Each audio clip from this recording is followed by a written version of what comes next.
Radhe Radhe. Hello everyone.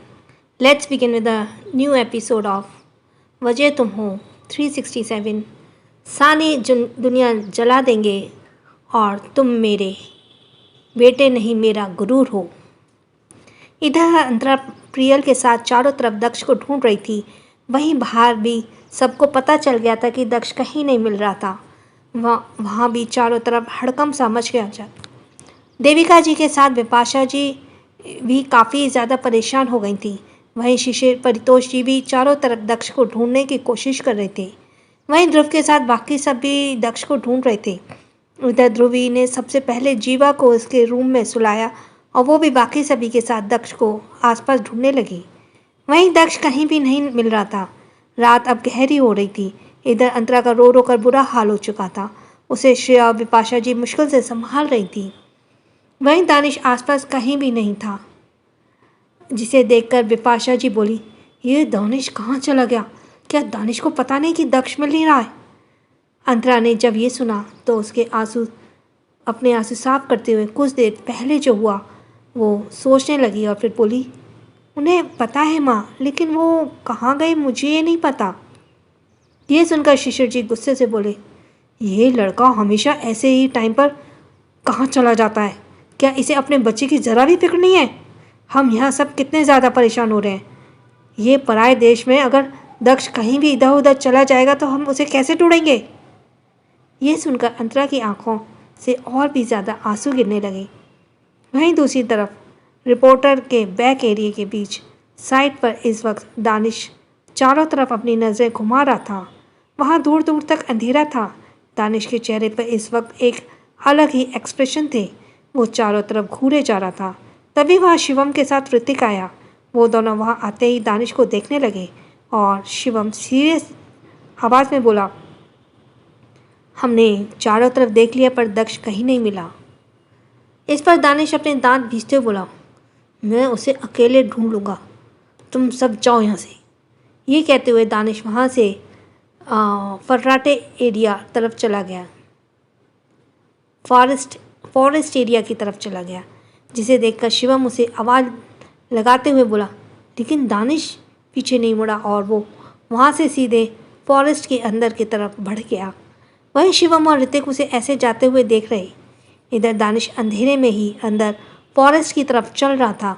उसके चेहरे के एक्सप्रेशन वक्त के साथ गहरे होते जा रहे थे। वो आसपास देखते हुए अपनी तेज़ आवाज़ में बोला, सिल्ली बॉय। उसकी आवाज़ इतनी तेज़ थी कि वहाँ की शांति माहौल की आवाज़ में मौजूद कुछ गार्ड्स के साथ बैठ आसपास उड़ने लगे और हवा की सरसराहट आपस में होने लगी। यहाँ बैठ चमगादड़ों के लिए है। दानिश अभी भी नहीं रुका और वो अंदर जाने लगा। तभी वो एक चट्टान में करीब से गुजरा, लेकिन आगे आकर वो अपनी जगह रुक गया और गहरी सांस लेते हुए अपना सर घुमाया। वो चट्टान को घूरने लगा। कुछ सेकंड तक उस चट्टान को देखने के बाद दानिश के भावहीन चेहरे पर अब एक अलग इमोशन दिखने लगे। दानिश धीरे धीरे करके उसे चट्टान के करीब बढ़ा। ये जलते सूरज से, ज़मानों से, हाय तेज़ हवाओं से तेरे लिए आएंगे, बचाएंगे तुझे खो जाने से। दानिश जब चट्टान के करीब पहुंचा तो वहाँ पर उसे एक छोटी सी परछाई दुबकी हुई सी दिखी और उसे देखकर दानिश एकदम से अपने नी डाउन कर लिया। वहीं दक्ष जो इस वक्त उस चट्टान के पीछे चुपचाप अपना सर नीचे करे झुकाए बैठा हुआ था, वो एकदम से अपना सर उठाकर सामने दानिश को देखने लगा। तो वहीं दानिश एकटक दक्ष के चेहरे को देखने लगा।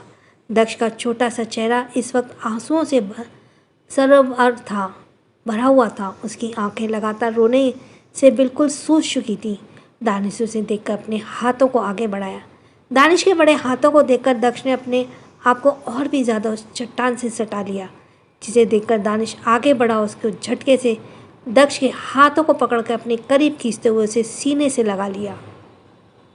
ओह, रहना तेरे साथ है मैंने, छूने तेरे हाथ है मैंने, तेरे हर दर्द को झेलूँगा, तुझे तकलीफ़ ना होने दूँगा। तभी दक्ष दानिश के सीने में कसकर मारते हुए ज़ोर ज़ोर से रोने लगा। दानिश ने अपनी आंखें कसकर भींच लिया और वो इस तरह दक्ष को अपने सीने से लगाए बैठा रहा। दक्ष अभी भी लगातार सिर्फ रोए जा रहा था। दानिश ने अपनी आंखें खोली। उसने दक्ष के चेहरे को अब अपने हाथों से पकड़ा और उसे एक एक आंसू को अपनी उंगलियों से साफ करते उसे एकटक देखने लगा। यूं ही रोने नहीं दूंगा, ओह यूं ही रोने नहीं दूंगा। मैं जब तक जिंदा तुझे कुछ होने नहीं दूंगा। ओह मैं जब तक जिंदा तुझे कुछ होने नहीं दूंगा। सब कुछ ही मिटा दे रहे, सब कुछ ही मिटा देंगे, सारे होश गंवा देंगे। अगर तुझे हो गया कुछ, सारी दुनिया जला देंगे। डैड प्लीज़ मुझे छोड़ दीजिए, प्लीज़ मेरे पास मत आइए। I am not good boy, please मुझे अकेले रहना है। Dad leave me alone. Daksh जोर शोर से रोते हुए दानिश को खुद से दूर करने लगा, लेकिन दानिश ने उसके दोनों हाथों को पकड़ा और उसे सीधे अपनी गोद में उठा लिया और उसे जंगल से बाहर लेकर जाने लगा। दक्ष लगातार अपने हाथ पैर चलाते हुए रोए जा रहा था। दानिश ने उसकी एक भी बात का कुछ जवाब नहीं दिया और उसे सीधे लेकर उस जंगल से बाहर निकल गया। अब वो दोनों अकेले उस सुनसान बीच पर थे। ठंडी हवाएं चल रही थी, लहरों का शोर था, जिसके साथ आज दक्ष के रोने का भी शोर था। दक्ष अभी भी रोते हुए दानिश की गोद में था। तभी दानिश ने उसे वहाँ बीच एरिया में एक रॉक पर बिठाया और नी डाउन करते हुए उसके हाथों को पकड़ा और वो अपनी आंखों से आंखें डालकर बोला, जस्ट शट अप। ये क्या हरकत है तुम्हारी? तुम इस तरह बिना बताए यहाँ कैसे आ सकते हो? इस पर दक्ष और ज़्यादा रोते हुए बोला, डैड मैं किसी का भी गुड बॉय नहीं हूँ और आपका तो बिल्कुल भी गुड बॉय नहीं हूँ, इसीलिए मैं आप लोगों के साथ नहीं रहना चाहता, अकेले रहूँगा। जब गुड बॉय बन जाऊँगा फिर आपके साथ रहने आऊँगा, अभी मुझे अकेले रहना है। दक्ष की ये बात सुनकर दानिश गहरी सांस लेकर उसके चेहरे को अपने हाथों में भरकर धीरे से बोला, ये सब क्या लगा रखा है तुमने? क्या चल रहा है तुम्हारे दिमाग में? क्यों बोल रहे हो तुम इस तरह? तभी दक्ष रोते हुए बोला, क्योंकि मैं आपका गुड बॉय नहीं हूँ। अगर मैं आपका गुड बॉय होता तो आप मुझे कभी मम्मा की टमी में नहीं मारते। ये सुनकर दानिश के हाथ जो उसके आंसुओं को साफ कर रहे थे वो अपनी जगह रुक गए और वो अपनी नज़रें उठाकर दक्ष के चेहरे को एकटक गहराई से देखने लगा। दक्ष रोते हुए आगे बोला, मैंने मामा जी की और मम जी की मामा जी की और मम जी की बात सुन ली। उन्होंने कहा था कि मैं जब मम की टमी में था तो आपने मुझे मारने की कोशिश की थी। इसका मतलब मैं गुड बॉय नहीं हूँ ना, इसीलिए तो आपने ये किया था। अभी अगर आपका गुड बॉय होता तो आप ये ना करते, इसलिए आप मुझे हमेशा लड़ाई करते हो, इसलिए आप मुझे प्यार नहीं करते क्योंकि मैं आपका गुड बॉय नहीं हूँ, इसलिए मैं अकेले रहना चाहता हूँ। मुझे अकेले रहना है क्योंकि आप मम्मा को मुझे देंगे नहीं, इसलिए मैं अकेले ही रहूँगा। ये कहते हुए दक्ष एक बार फिर से रोने लगा। तभी दानिश उसे एक बार फिर से अपने सीने से लगाते हुए उसके सर को सहलाकर धीरे से बोला, बस अब एक लफ्ज़ नहीं बोलोगे तुम्हें कोई हक नहीं इस तरह बोलने का। दक्ष दानिश के सीने से बिल्कुल सिमट गया और वो उसी तरह रोने लगा। वहीं दानिश के चेहरे पर इस वक्त मिक्स्ड इमोशंस थे। तभी दक्ष वापस से बोला, डैड सच सच बताइए, क्या मैं बैड बॉय हूँ? इसलिए आपने मुझे मम की टमी में मारने की कोशिश की थी। क्या मैं कभी गुड बॉय नहीं बनूँगा आपके लिए? डैड मैं प्रॉमिस करता हूँ मैं ट्राई करूँगा आपका गुड बॉय बनने का। ये कहते हुए दक्ष दानिश की आंखों में देखने लगा। तभी दानिश अपनी हल्की टोन में बोला, हे सिली बॉय, ये तुम क्या सोच रहे हो? तुमसे किसने कहा कि तुम मेरे गुड बॉय नहीं हो? You are my silly boy, तुम मेरे बेटे हो, तुम दानिश ओबरॉय का गुरूर हो, तुम ऐसा नहीं सोच सकते। ये कहते हुए दानिश का लहजा अलग लग रहा था। वह दक्ष अब सुबक रहा था और धीरे धीरे बोला, फिर डैड मम्मी जी ने मामा जी ने मम्मा ने ऐसे क्यों कहा? उसके इस बात का सवाल को सुनकर दानिश कुछ सेकंड के लिए चुप हो गया। तभी फिर वो उसके चेहरे को अपने हाथों में थामते हुए बोला, वो सिर्फ एक मिसअंडरस्टैंडिंग थी बेटा, उससे ज़्यादा और कुछ नहीं। तुम अपने माइंड से ये फालतू की बातें मत सोचो। तुम मेरे घमंड हो और मैं अपने घमंड को कभी टूटने नहीं दे सकता, इसलिए अब कभी इस तरह दूर जाने की बात में कोई बात सोचना भी नहीं। Got it? दक्ष दानिश की आंखों में लगातार देखे जा रहा था और अब वो शांत हो गया था।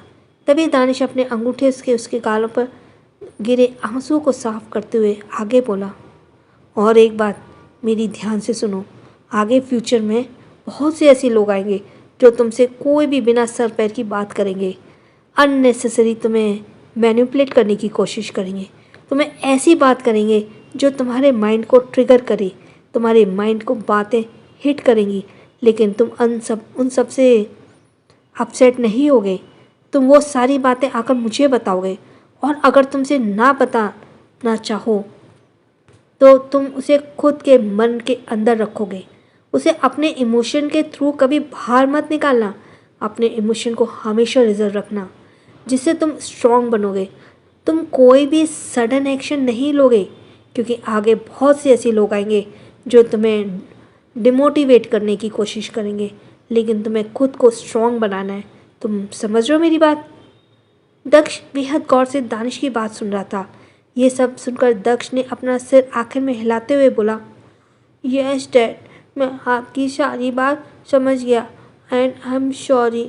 अब मैं कभी आप सबसे दूर जाने की कोशिश नहीं करूँगा। ये सुनकर दानिश ने उसके सर को सहलाते हुए कहा, गुड, तुम अब मेरी ऐसी कोई भी स्टूपिड हरकत नहीं करोगे, ओके? इस पर दक्ष ने जल्दी से अपना सर हिला दिया। इस पर दानिश उसके माथे पर अपने होठ रखते हुए बोला, तुम दोनों मेरे लिए बहुत प्रीशियस हो, इसलिए कभी अपने दिमाग में सेकंड थॉट मत लाना कि मैं तुम्हें किसी के लिए भी सेक्रीफाइस कर दूंगा। ये सब सुनकर अब दक्ष पूरी तरह शांत हो चुका था और उसके चेहरे पर भी अब कोई भी सवाल नहीं था। दानिश ने उसे काफ़ी सॉफ्टली आज हैंडल किया था। वहीं दक्ष तुरंत आगे बढ़ा और दानिश के गर्दन से लिपट गया। दानिश उसी तरह रेत पर उसे लेकर बैठा रहा। तभी वहाँ भागते हुए अंतरा आई और वो रेत पर दानिश और दक्ष को एक साथ बैठे देखकर वहीं घुटनों के बल झुक गई और वो लंबी लंबी सांसें लेकर तेजी से बोली, दक्ष, दानिश। ये कहते हुए अंतरा लगभग हाफ रही थी।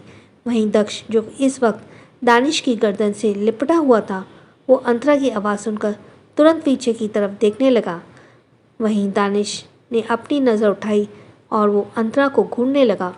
वहीं अंतरा, जो लगभग भागते हुए वहाँ आई थी, वो अभी भी बुरी तरह सांस ले रही थी।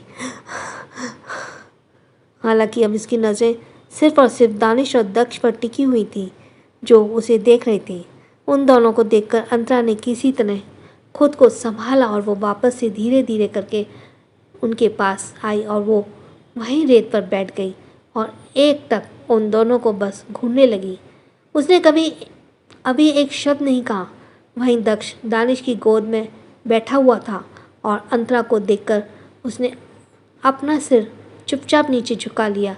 वहीं दानिश अब एक्सप्रेशनलेस हो चुका था। वो अंतरा को इस तरह देखकर बोला, तुम इस तरह कहाँ से आ रही हो?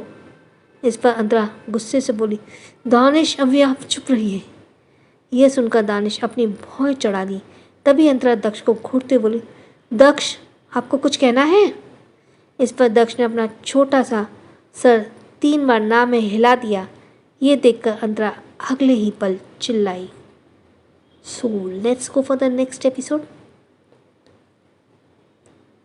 ये क्या दक्ष, ये क्या बचपना लगा रखा है तुमने? मुझे आपसे ये उम्मीद नहीं थी कि आप इस तरह करेंगे। अंतरा के चिल्लाने से दक्ष एकदम से दानिश के सीने से चिपक गया। वहीं अंतरा काफ़ी ज़्यादा गुस्से में थी। हालांकि उसकी आंखों से आंसू भी निकल रहे थे, लेकिन इस वक्त उसे दक्ष पर बहुत ही गुस्सा आ रहा था। कुछ देर पहले शिवम से उसे पता चला था कि दक्ष जंगल की तरफ चला गया था, जिसे सुनकर एक सेकंड के लिए वो पहले बहुत डर गई थी, लेकिन अगले ही पल उसे काफ़ी ज़्यादा गुस्सा आने लगा था। आखिर दक्ष अभी से ही इस तरह छोड़कर कैसे जा सकता है? अभी सिर्फ वो 4 साल का था और इतनी छोटी सी उम्र में ये सब करने की उसके अंदर इतनी हिम्मत कैसे आई। वहीं दक्ष दानिश के सीने से चिपकते हुए धीरे से बोला, डैड, मम गुस्सा हो गई है, प्लीज़ मम से बचा लो, प्लीज़ डैड। ये कहते हुए वो धीरे से दानिश की तरफ देखा। वहीं दानिश जो अंतरा को घूर रहा था, अगले ही पल उसने दक्ष को खुद से अलग कर दिया और बोला, इसमें गलती तुम्हारी है तो मुझसे अच्छाई की उम्मीद मत करो। जैसे ही दक्ष ने दानिश की बात सुनी, वो हैरानी से दानिश को घूरने लगा और चिढ़कर बोला, डैड यू आर बैड। अभी तक तो आप मेरी केयर कर रहे थे और अब आप वापस। तभी दानिश उसे घूरते हुए बोला, मैं तो आज भी कह रहा हूँ कि मैं तुम्हारी केयर करता हूँ, अभी भी कह रहा हूँ, लेकिन इससे गलती तुम्हारी है। इसमें अगर तुम्हें कोई बात हेट की थी तो तुम हमसे डायरेक्ट आकर उसे पूछ सकते थे। इस तरह भागने की क्या ज़रूरत थी, कहीं छुप जाना, इट्स नॉट गुड। इसलिए मैं तुम्हारी सिली मॉम को नहीं रोकूंगा। ये सुनकर दक्ष और अंतरा को मायूसी से देखने लगा दक्ष। तो वहीं अंतरा गुस्से से दक्ष को देखकर बोली, दक्ष, आज आपने मुझे बहुत हर्ट किया है, आज आपने मेरा दिल दुखाया है। अगर आपको कोई बात परेशान कर रही थी तो आप मुझसे आकर कहते, मैं आपको सब कुछ अच्छे से समझाती। मुझे पता है आप इमोशनली मुझ पर गए हो, आपको बहुत सारी बातें हर्ट कर देती है, लेकिन दक्ष, मैं चीज़ों को छुपाती नहीं हूँ, मैं उनसे दूर नहीं भागती, मैं उनके बारे में अच्छे से पता लगाती हूँ जिससे कि मेरी तकलीफ़ कम हो सके। इस तरह परेशानी से भाग या छुप जाना ये कोई अच्छी बात नहीं होती है। अंतरा की सारी बातें सुनकर दक्ष ने अब अपना सर नीचे कर लिया, बस चुपचाप अंतरा को सुनता रहा। वहीं अंतरा उसे देखकर कुछ सेकंड बाद गहरी सांस लेते हुए आखिर में धीरे से बोली, दक्ष, मैं बहुत डर गई थी। आज मुझे लग रहा था कि कहीं मैं आपको खो ना दूँ। आप कहीं नहीं मिल रहे थे। आप सोच नहीं सकते मेरे दिमाग में कितने बुरे बुरे ख्याल चलने लगे। क्या आप इसी तरह अपनी मम्मा के साथ करोगे?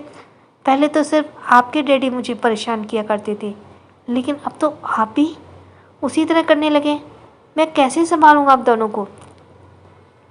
ये कहते कहते अंतरा दानिश को भी देखने लगी और दानिश को देखकर उसकी आंखों में आंसू निकलने लगे। वहीं दानिश जो उन्हें एक गौर से घूर रहा था, वो अंतरा के आंसुओं को देखकर उसके हाथ को पकड़ा और इस बार उसे खींचकर अपनी गोद में बिठा लिया। अंतरा सीधे दानिश के सीने से जा लगी और वो इसी तरह दानिश के सीने से लगी रोते हुए बोली, दानिश प्लीज़ दक्ष को समझाइए, इसने आज कौन सी हरकत की है, मुझे बहुत तकलीफ़ हो रही है। मुझे इसे कभी उम्मीद नहीं थी कि ये इस तरह हमें छोड़कर जाने की बात करेगा।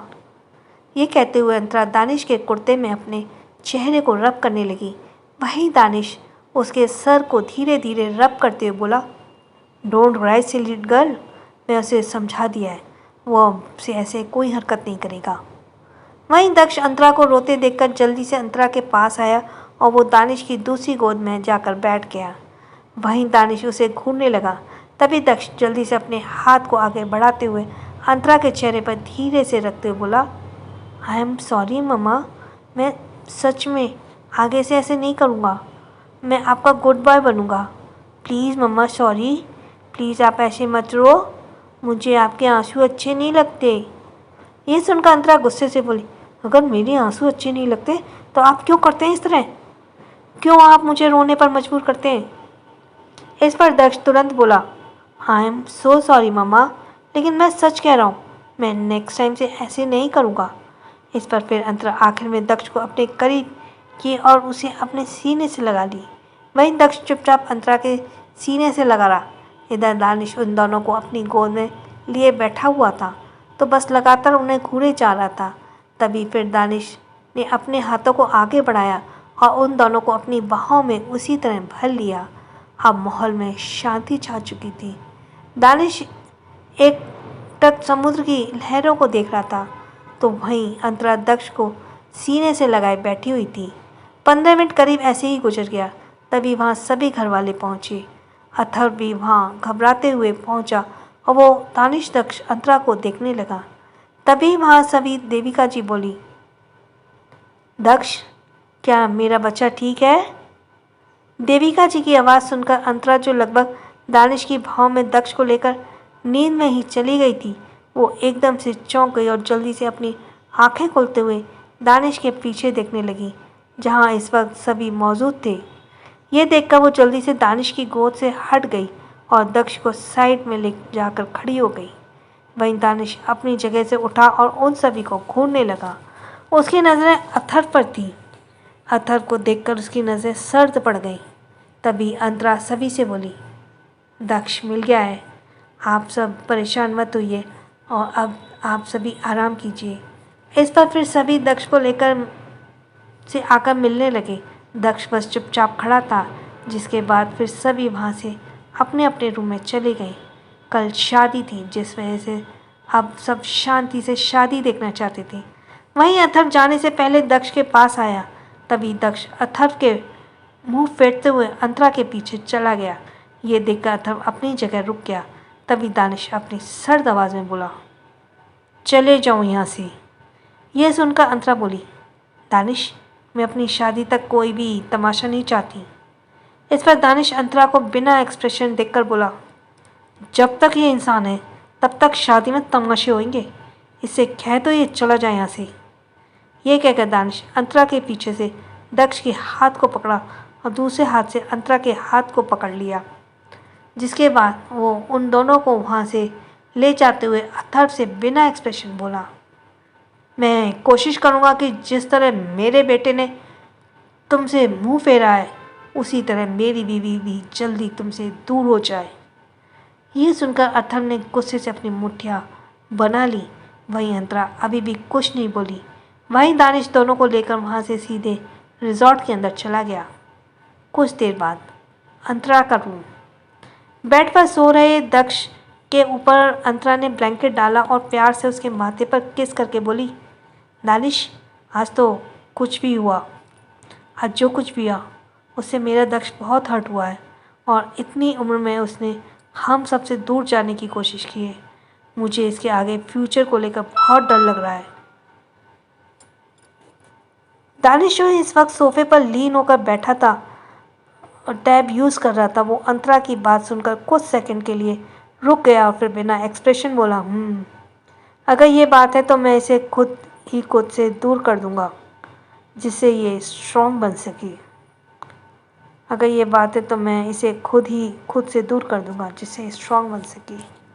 यह सुनकर अंतरा हैरानी से पीछे मुड़ी और दानिश को देखकर बोली, क्या? ये कैसी बात कर रहे हैं आप? हम सबसे दक्ष को दूर भेज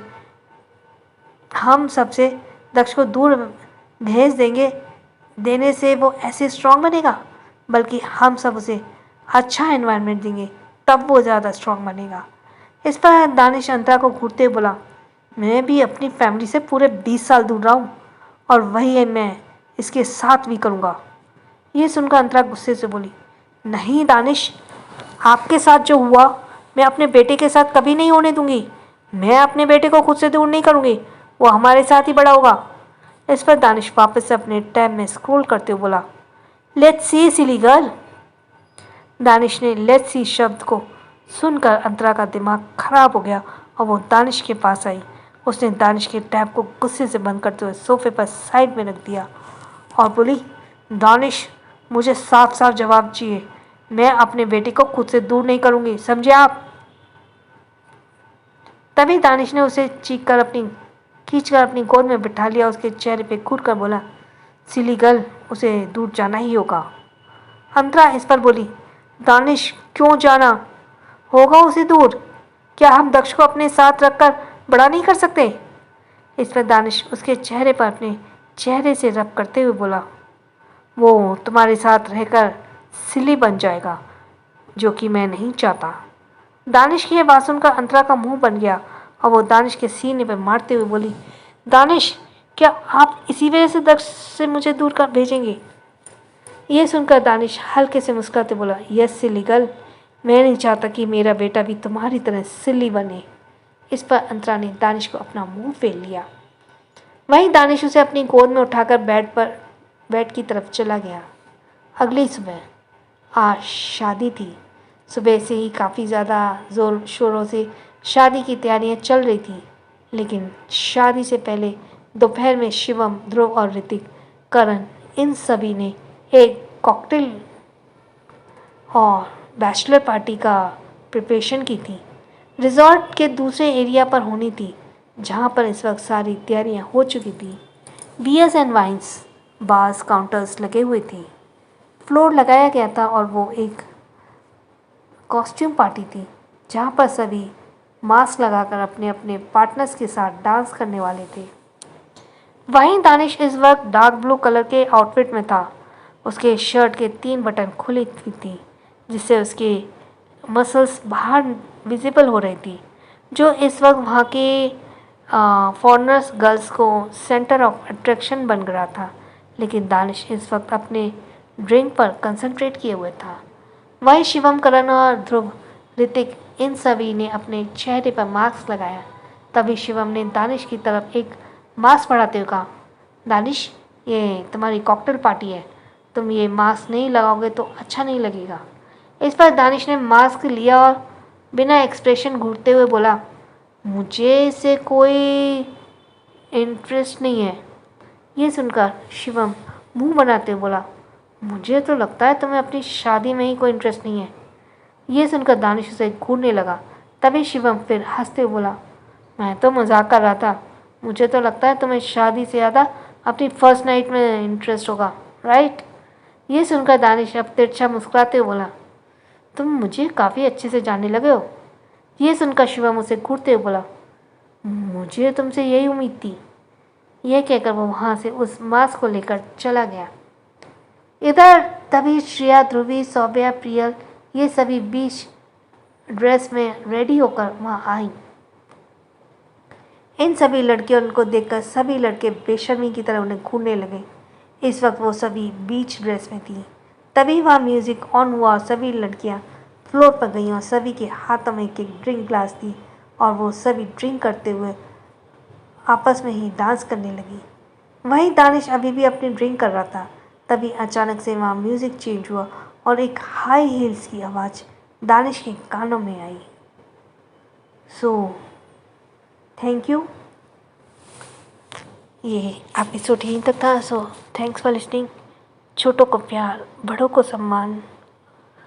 वैसे तो आई थिंक मोस्टली सबको पता है, लेकिन कल ही मुझे पता पड़ा कि कुछ ऐसे भी हैं जिनको फर्स्ट वाइफ के एपिसोड्स के बारे में जानकारी नहीं है कि यहाँ पर अपलोडेड है। तो प्लीज़ मैसेज बॉक्स में आप मुझसे उनका लिंक ले लीजिए। मैसेज डाल के I will put a link direct to your message. Thanks for listening. छोटों को प्यार, बड़ों को सम्मान। राधे राधे। जिसका सब्सक्राइब करना रह गया वो जल्दी से सब्सक्राइब करे। और थैंक्स फॉर लिसनिंग। छोटों को प्यार, बड़ों को सम्मान। राधे राधे।